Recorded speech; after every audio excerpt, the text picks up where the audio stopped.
नमस्कार, capital TV Uttar Pradesh देख रहे हैं आप और मैं हूं आपके साथ शिवानी रतूड़ी।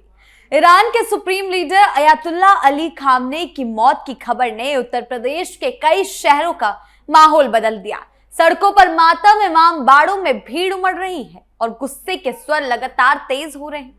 शिया समुदाय इसे अपने रहबर की शहादत मानते हुए 2 दिनों से लगातार प्रदर्शन कर रहा है। लखनऊ के चौक से लेकर अन्य जिलों तक मजलिस, कैंडल मार्च और विरोध रैलियों का दौर लगातार जारी है। प्रशासन अलर्ट पर है, पुलिस सतर्क है और सियासत भी इस मुद्दे पर खुलकर सामने आ गई है।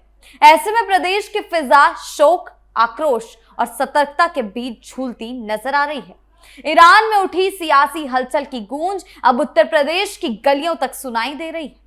अयातुल्ला अली खामनेई के मरने के बाद खबरों के बाद अब यूपी के कई शहरों में शोक सभाएं हो रही है, विरोध प्रदर्शन हो रहा है, सियासी बयानबाजी तेज हो गई है। एक तरफ शिया समुदाय इसे अपने रहबर के खबर मान रहा है कि उनकी मौत हो गई, दूसरी तरफ इस वक्त सवाल खड़े हो रहे हैं, आखिर अंतर्राष्ट्रीय घटनाओं पर इतनी तीखी प्रतिक्रिया, वो भी दूसरे मुद्दों पर खामोशी क्यों? जब हिंदुओं के साथ बांग्लादेश में अत्याचार होता है तब ये लोग चुप क्यों होते हैं? तब प्रदर्शन पर क्यों नहीं उतरते? माहौल संवेदनशील है, प्रशासन अलर्ट पर है, सरकार साफ कर चुकी है कि प्रदेश में किसी भी तरह का दंगा या तनाव फैलने की इजाजत नहीं दी जाएगी। ईरान की हलचल ने यूपी की फिजा में बेचैनी जरूर खोल दी है, लेकिन कानून व्यवस्था पर सख्त नजर बनी हुई है। क्या कुछ चल रहा है यूपी के अंदर, इसको लेकर आइए जानते हैं विस्तार से। लखनऊ, प्रयागराज, अलीगढ़ में विरोध प्रदर्शन। ईरान के supreme leader Ayatollah Ali Khamenei के मरने के बाद पूरी दुनिया को हिलाकर रख दिया है इस खबर ने। अमेरिका और इजराइल के बड़े हमलों में उनकी मौत हुई, जिसके बाद ईरान ने जवाबी मिसाइल अटैक शुरू कर दिए। मिडिल ईस्ट में आग लगी हुई है, एयरपोर्ट बंद है, इंटरनेट कट, उड़ानें रद्द। इसी बीच यूपी में 2 तरह की हलचल मची हुई है। एक तरफ शिया समुदाय में गहरा शोक, विरोध प्रदर्शन, जहां लोग सड़कों पर उतरकर अमेरिका, इजराइल के खिलाफ नारे लगा रहे हैं। दूसरी तरफ यूपी के कई जिलों के परिवार रो रो कर परेशान हैं, क्योंकि उनके अपने ईरान, दुबई, बहरीन जैसे देशों में फंसे हुए हैं। ये सिर्फ युद्ध की खबर नहीं है, बल्कि यूपी के घर घर की चिंता और गुस्से की कहानी बन चुकी है। कुछ लोग खामनेई की मौत पर शोक मना रहे हैं, प्रदर्शन कर रहे हैं, तो कुछ परिवार अपनों की जान की फिक्र में रातों की नींद हराम कर रहे हैं। आइए जानते हैं विस्तार से कि क्या हो रहा है, कहां कहां बवाल मचा है और सरकार क्या कर रही है। शिया समुदाय के लोग सड़कों पर उतर आए हैं, काले झंडे लहरा रहे हैं, मजलिस और कैंडल मार्च निकाल रहे हैं। लखनऊ के चौक से लेकर प्रयागराज, अलीगढ़ तक गुस्सा और शोक का माहौल है। लोग कह रहे हैं ये उनकी धार्मिक लीडर की शहादत है, इसे कभी नहीं भूलेंगे। लेकिन इसी बीच यूपी के गांवों में माँ बाप, भाई बहन अपनों के लिए दुआएं मांग रहे हैं। चिंता बढ़ रही है, यूपी सरकार से तरह तरह की गुहारें लगाई जा रही है। ईरान और खाड़ी देशों में फंसे हैं उनके परिवार, युद्ध की वजह से संपर्क टूट गया, मिसाइलों की आवाजों में डर के मारे छिपे बैठे हैं। प्रशासन हाई अलर्ट पर है, कहीं दंगा ना फैले, कहीं अफवाह ना भड़के। फिर भी कुछ कट्टरपंथी प्रदेश का माहौल खराब करने की कोशिश कर रहे हैं। योगी सरकार साफ कह रही है, शांति बनी रहेगी, किसी को माहौल बिगाड़ने नहीं दिया जाएगा। खामनेई की मौत की खबर ने पूरे यूपी में हलचल मचा दी। ईरान ने जवाब में मिसाइलें दागी, कतर, सऊदी, बहरीन तक हमले पहुंचे, पूरा क्षेत्र बंद हो गया।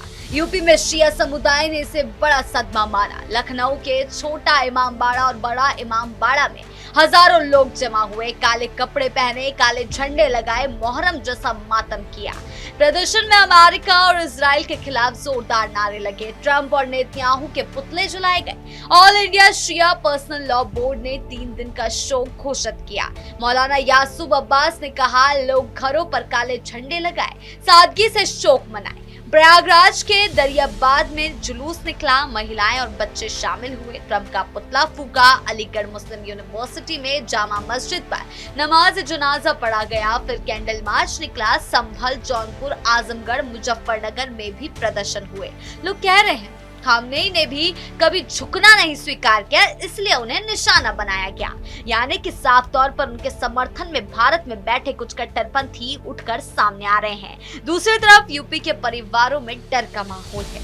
बाराबंकी से 3 दर्जन से ज्यादा मौलाना और स्कॉलर ईरान के कुम शहर में फंसे हुए हैं। मौलाना जौहर अब्बास, जफर अब्बास जैसे लोग दीनी तालीम या जियारत के लिए गए थे। परिवार कह रहे हैं संपर्क टूट गया, दुआएं मांग रहे हैं। अमेठी के भनौली गांव से आधा दर्जन छात्र ईरान में पढ़ाई कर रहे थे। कईयों के नाम सामने आए हैं, कुनैल, सैयद, इमाम, अली, मोहम्मद, आमिर, तहरीर, फातिमा जैसे नाम। पिता रोते हुए कहते हैं कि बेटा एक बार आवाज सुना दो। अब्बास और शाबिका रिसर्च कर रहे हैं। जवाद हुसैन, सदफ, फातिमा भी फंसे हुए हैं। 1 मार्च के बाद कोई बात नहीं हुई। चंदौली से प्रिंस जैन और परिवार दुबई में प्री वेडिंग शूट के लिए गए थे, वो वहाँ फंसे हुए हैं। बुर्ज खलीफा के पास होटल में कैद हैं। पिता अजय जैन चिंतित है, कैसे निकलेंगे। अम्बेडकर नगर से एतबार हुसैन के 5 परिवार वाले ईरान में फंसे हैं। इंटरनेट बंद होने से रो रहे हैं। झांसी से नकी, असगरी पत्नी और 3 बच्चे के साथ 10 साल से ईरान में पढ़ाई कर रहे थे, संपर्क टूट गया। सिद्धार्थनगर में शिवा सिंह, इजराइल में सुपरवाइजर, 300 मिसाइलें गिरी, बंकर में छिपे। बांदा से सुदर्शन, बहरीन में इंटर्नशिप पर। मां प्रियंका कहती है बेटा मिसाइलों से डर गया है। उन्नाव, अलीगढ़, गाजियाबाद से भी कई लोग यूएई, कुवैत में फंसे हुए हैं। एयरपोर्ट पर भीड़ उमड़ पड़ी है, निकासी नहीं हो रही। परिवार केंद्र सरकार से गुहार लगा रहा है, सुरक्षित कॉरिडोर बनाओ, अपनों को वापस लाओ। यानी कि एक तरफ भारत में बैठे कुछ कट्टरपंथी लोग ऐसे माहौल को और भड़काने की कोशिश कर रहे हैं, विरोध प्रदर्शन कर रहे हैं, वहीं दूसरी तरफ यूपी के कुछ परिवारजन जो है आज भी शोक में है। उनके बच्चे, उनके घर वाले वहां फंसे हुए हैं, उनके परिवारजन वहां फंसे हुए हैं और वो सरकार से लगातार गुहार लगा रहे हैं। एक्शन में योगी सरकार। मुख्यमंत्री योगी आदित्यनाथ ने अधिकारियों से बैठक की, शांति बनाए रखने के सख्त निर्देश दिए। पुलिस हाई अलर्ट पर है। डीजीपी ने कहा शिया बहुल जिलों में अतिरिक्त फोर्स तैनात है। लखनऊ, प्रयागराज, अलीगढ़ में निगरानी बढ़ाई गई। अफवाह फैलाने वालों पर सख्ती की गई है। केंद्र भी तैयार है। विदेश मंत्रालय भारतीय मिशनों से संपर्क में है। निकासी की कोशिशें चल रही है। इंडिगो जैसी एयरलाइंस कुछ फ्लाइट्स चला रही हैं। सोशल मीडिया पर तनाव फैलाने की कोशिश हो रही है। कुछ लोग भड़काऊ पोस्ट डाल रहे हैं, अफवाहें फैला रहे हैं, लेकिन यूपी पुलिस और प्रशासन सतर्क है। सरकार का संदेश साफ है, लोकतंत्र में शांतिपूर्ण विरोध का हक है, लेकिन हिंसा या ध्रुवीकरण नहीं चलेगा। भावनाएं व्यक्त हो, लेकिन संविधान की मर्यादा में। कोई भी तत्व माहौल बिगाड़ने की कोशिश करे तो कार्रवाई हो।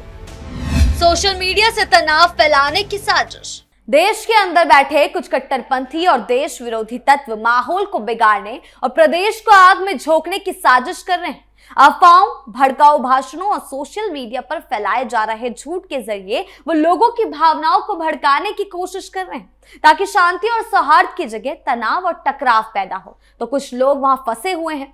ऐसे तत्वों का मकसद है, जो भारत में रह रहे हैं, कि विकास की रफ्तार को रोकना, समाज में दरार डालना। लेकिन प्रदेश की जागरूक जनता उनकी चालों को अब समझ चुकी है। प्रशासन एक्टिव है, कानून व्यवस्था पर कड़ी नजर रखी जा रही है और किसी भी तरह की अशांति फैलाने वालों पर सख्त कार्रवाई के संकेत दिए गए हैं।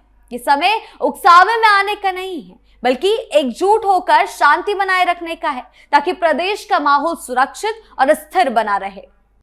देश का माहौल खराब करने नहीं दिया जाएगा। भारत का लोकतंत्र अपनी जड़ों से इतना सशक्त और परिपक्व है कि यहाँ हर नागरिक को अपनी बात कहने, असहमति दर्ज करने, शांतिपूर्ण प्रदर्शन करने और खुलकर बहस करने का अधिकार है। लेकिन ये भी उतना ही सत्य है कि लोकतंत्र केवल अधिकारों का नाम नहीं, बल्कि जिम्मेदारियों का भी दायित्व है। अगर नारे ऐसे लगने लगे जो सामाजिक ध्रुवीकरण को बढ़ावा दे, अगर संदेश ऐसा जाए कि भारत की सड़कों पर विदेशी वैचारिक संघर्ष को उतारने की कोशिश हो रही है, तो ये ना तो समाज के हित में है और ना ही आने वाली पीढ़ियों के भविष्य के लिए सही संकेत। मतभेद हो सकते हैं, विचार अलग हो सकते हैं, लेकिन प्रदेश का माहौल बिगाड़ने की किसी भी कोशिश को सफल नहीं होने दिया जाएगा।